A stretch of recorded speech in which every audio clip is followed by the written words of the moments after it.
All right, hello everyone. I'm gonna today give the Bible tag on the topic of you are too distracted. Everyone repeat after me. You are too distracted. Raise your hands if you're a easily distracted person. I see a lot of hands going on. Personally, I'm a very easily distracted person. I cannot read or I cannot study when there's music around, and when there's other people around me talking, I cannot focus at all. And when you sit in your classes or when you are sitting in the worship service right now, it's not actually about the time that you spend sitting in your classes or sitting during the worship service, but it's only about the time that you stay focused and your mind stays engaged. Some people sit through the entire class or entire worship service, but if you're not focused and if your mind is not engaged, it's actually a time wasted. Just by looking at you, I can actually tell who is focused and who is engaged, and I can tell who is daydreaming, and I can tell whose mind is somewhere else. And I love those people who stay focused and engaged during worship service. And do you know how you can stay focused and engaged? You can do that by getting rid of the distractions that distract you, your attention and your focus away from the thing that you really want to stay focused in. When you are sitting down to study, imagine that you have your phone. I know that some of you guys don't have a phone, but imagine you're sitting down and you have your phone next to you and you have turned on all those notifications. So when your friends, send you a message on Kakao Talk or Discord, the notification is constantly going through, and you have the TV turned on with the sound blasting from the TV, and you're trying to study or trying to read. Do you think you can focus in what you're trying to study or read? No, not really. And it's not about your ability to focus, but it's about getting rid of all those distractions, right? And let me tell you guys about, this verse that Apostle Paul says, hey, you need to stay focused.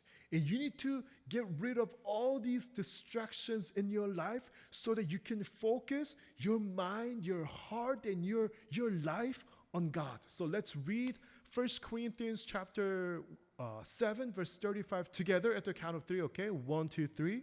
I am saying this for your benefit, not to place restrictions on you. I want you to do whatever will help you serve the Lord best, with as few distractions as possible. Paul says, I'm telling you guys all this not to give you restrictions, but I really want to help you serve the Lord with your life in the way that is best and with as few distractions as possible. Let me tell you guys, serving the Lord is a great thing. Have you guys ever experienced that, and do you guys agree with it? Serving the Lord is the best way of living your life, and it is the most awesome and exciting way of living your life. But in order to serve the Lord, you need to rid yourselves of the distractions that are keeping you from serving the Lord. What is distracting you? What are you distracted by? For some people, it's too much games. And for some people, it's too much sports.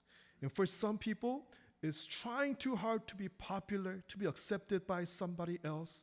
And for some other people, it's just whatever things you set your mind on, whatever things that are occupying your mind too much. And Paul is saying we need to rid ourselves of distractions in order to live a life of fully serving the Lord. And I read the same verse in another translation called the New International Version. So let's read the same verse in a different translation altogether. Okay, 1, 2, 3.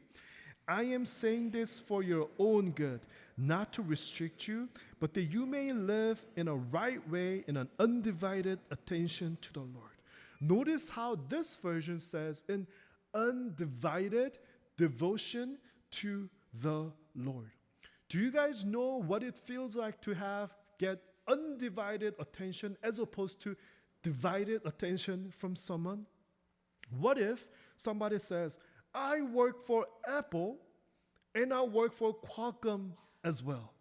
Does that make any sense to you guys?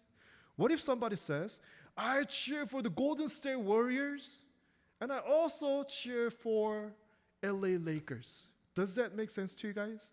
Not too much. How about I go and I serve Tree Church, and I go and serve this another church as well? How about your parents say, I belong to this family, but I belong to that family as well? How does it feel?